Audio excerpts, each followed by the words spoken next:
This is my first ever journal. I started it in 2017, and it's where I wrote my first affirmations, things I'm grateful for, and goals I wanted to complete throughout my life. And many of those goals ended up happening, like becoming a full-time YouTuber. I don't think I would have half of the amount of success and self-awareness that I have today without journaling consistently. But for the past 6 months, I haven't journaled at all. Ever since I reached the level of success I always wanted to in my life, I felt like journaling doesn't have much use anymore. I was thoroughly convinced this was the case, but ever since I stopped, I just haven't felt as sharp as I once was. Almost like I'm losing my edge. I could just go back to what I used to do, which was writing down my goals for the day, 3 things I'm grateful for, and 3 affirmations, but the thought of that didn't excite me enough. I had sucked all the juice out of that type of journaling.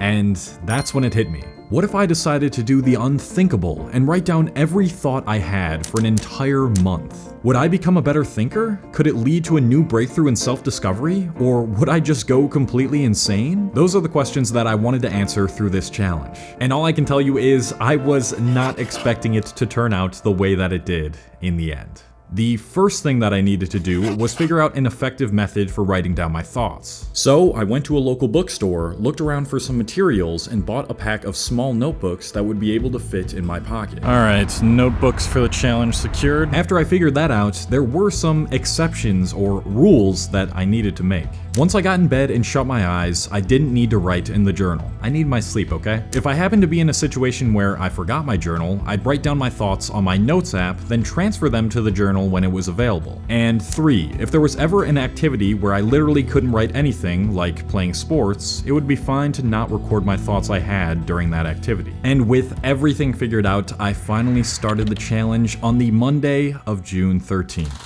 Alright, good morning. It is officially day 1 of this challenge. I gotta crack open this 3-pack of very tiny journals. I'm about to go get a tan outside. I'm also gonna bring down the book that I'm reading, but if I have any significant thoughts during that reading session, I'll definitely be writing them down in this notebook. Here we go. I'm gonna be a slave to my pen for 30 days. The first day started off on a positive note.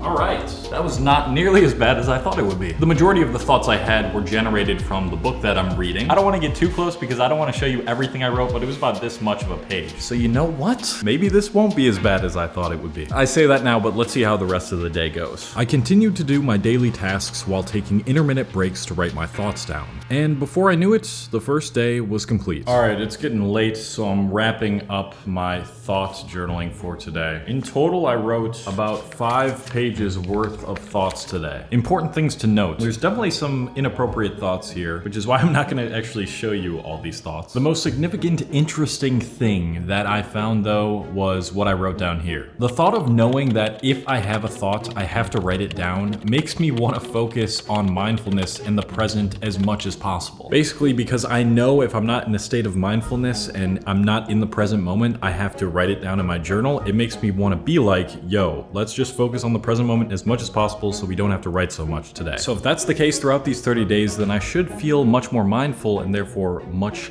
happier, but I'm not really sure. Alright, this is the first time I'm gonna sit down at my desk now and try to do some work while also being on this challenge. It's gonna be really interesting to see how much this affects my flow state or my concentration. I'm hoping that I get into flow state quickly. This was my ticket to freedom from being chained to my journal. Flow state is an optimal state of living in which one has virtually no thoughts and is completely engulfed in whatever it is that they're doing. If you've ever done something like played a sport, video game, or programmed, you might have had a period of time in which you felt in the zone, when time ceased to exist and you became one with the activity you were doing. In flow state, 3 hours can feel like 30 minutes, and it's also been shown that it's when we are at our most happy. But to enter flow state, certain conditions must be met. 1. The task must be not too difficult but not too easy. 2. The task must have clearly defined goals. 3. There must be little to no distractions. And 4. It must give you immediate feedback. For example, when video editing, I can rewatch what I edited immediately and get feedback on it. The more that I could get into this state, the less I had to write in my journal. But I feel like it's going to be a little more difficult because I do have one distraction, which is this. So let's just see how it goes.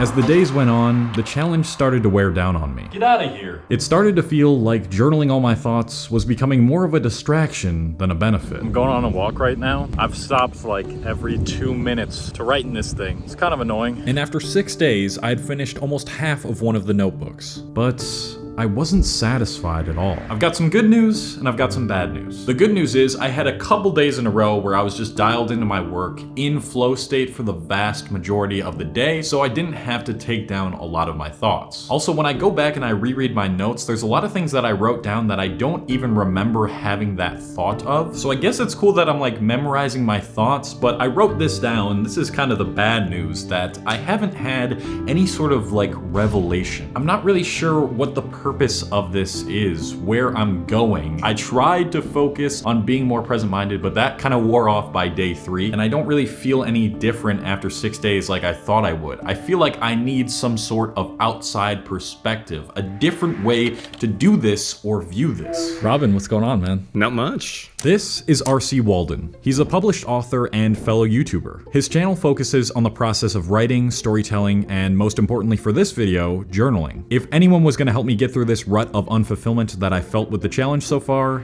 it was him. It's now been 10 days since I started this challenge. I thought by now, 10 days in, I would have some sort of revelation or thing that I got out of this. There's not really any clear direction and intention with the writing. It's more so just like I have a thought and I write it down. There was a philosopher that said something about this. It's from a biography that I recently read. He basically said that like, you don't actually understand your thoughts unless you articulate them. And that sense of structure, sometimes it's revelatory, but sometimes it is just gonna be some scattered events. So to expect yourself to gain some massive understanding 10 days in, that's just not the right way to view it. Sometimes I'll just be thinking stupid stuff in my head and I'll just write it down. That's what I've been doing. In that way, I don't know if it's beneficial or necessary. My journaling habit, daily journaling habit right now, it in a sense turning to this idea of I have something that I don't quite understand yet, and then you have to set an intention for it. What are you trying to gain out of yourself? Like today. If there's no intention, it's just like a scattered string of sensations, right? So you have to set an intention and you set the theme, like how writing works or how nature works or how reality works. From that point, it becomes very easy to filter out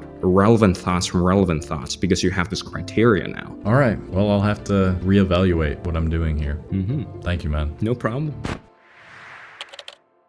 Alright, so I've just woken up and I think I've figured out what I want to do moving forward. When I thought about this last night, right before I went to bed, I had a very solid thought about this entire process that I've been doing. And that was, why am I actively trying to avoid this challenge as much as possible? Like, why am I choosing to do this thought challenge, but I'm trying to think of ways to do it less? Like, that's the whole point of it so far. And because of that, and because there's been no objective and I'm just writing down whatever, it hasn't been very enjoyable. And that, I think, is my biggest problem with this, because it is much easier to commit to something positive than to try and avoid something that's negative. Everything becomes more effective when you find a way to make it more enjoyable. And I think I've found a way to do just that. So here's how it's gonna work from now on. Every time I have some sort of significant thought that isn't just ramblings and nonsense, I'm going to try and elaborate on that thought. That way, there's some sort of intention behind what I'm doing, and that will really get me to think about why I think about the things I do, why I act the way I do,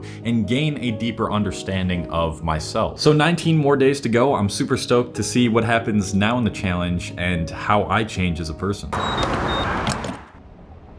As I was rereading my old journal to see just how much my life has changed over the past few years, I remembered how I was only able to put in $5 or $10 into my car's gas tank sometimes when I was low on money. In those tight situations, I really wish I could have had future me lend me a hand with the financial stability I have today. But luckily, you guys can actually do that with the sponsor of today's video, Dave. Dave is the banking app that can help you get up to $500 instantly with Extra Cash. Extra Cash is a way for you to get up to $500 and build your credit just by paying your money back on time. And the best part is that there's no interest and no credit check needed. Millions of people have already downloaded the Dave app to get the financial relief they need with Extra Cash so they can do stuff like fill their tank up to the point where the pump automatically stops.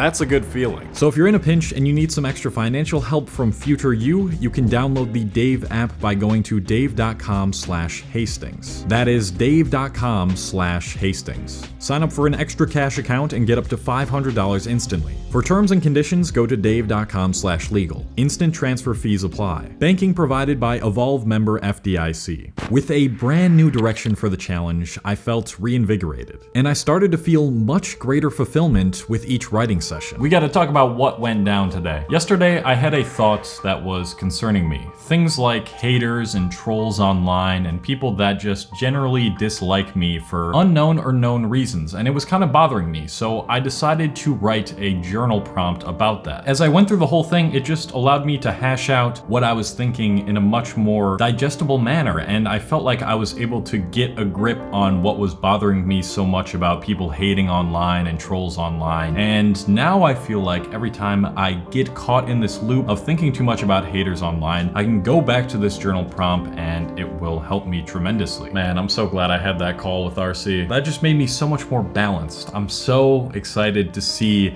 what happens from here. This new path that I was going down with my journaling was perfect for me. I was still journaling pretty much all of my thoughts, but now they had a purpose behind them. And that is it. I officially got through the 30-day challenge, and I only ended up using one notebook. After switching to writing based on intention, I was focusing a lot more on the quality of the writing. Every time I have a problem or I'm trying to figure something out, I write it down and expand upon it, and it's just been so freaking beneficial. After these 30 days, I do notice a significant difference in being able to articulate my thoughts and understand them more. The biggest thing that I learned through this challenge is that some thoughts are meant to go unnoticed. The balance of action that gets you into flow state, just experiencing the present moment, and daily reflection through some journal prompt, I believe, is the optimal way of living. Thank you to all the patrons on this channel on Patreon. If you don't know what this is, it is a platform separate from YouTube where I'm putting out exclusive content that you can't find anywhere else, and you can talk to me one-on-one over the phone on there. If you want to check that out, the link is in the description, patreon.com/ColeHastings. And if you like these 30-day challenge videos that I make, check out this video where I tried to learn Japanese in just 30 days. Peace, guys.